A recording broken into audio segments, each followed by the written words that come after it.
basta may sasalang tayong turbo. Yung turbine shaft niya, kinain na kasi ito eh. Mag-undersize tayo, tapos habulin na lang natin sa bushing. Ayan. Undersize natin yun.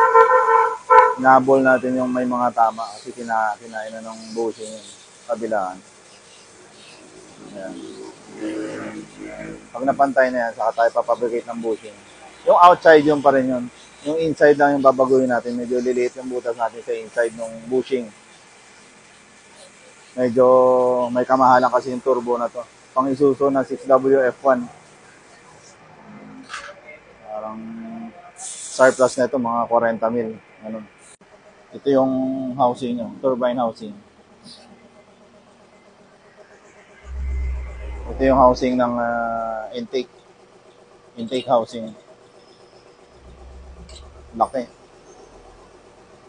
Bali, IHI ito, yung brand IHI. Pang Isuzu na 6WF1. Mabagal lang yung speed natin ng torno. Kasi matigas tong na to, shafting na ito.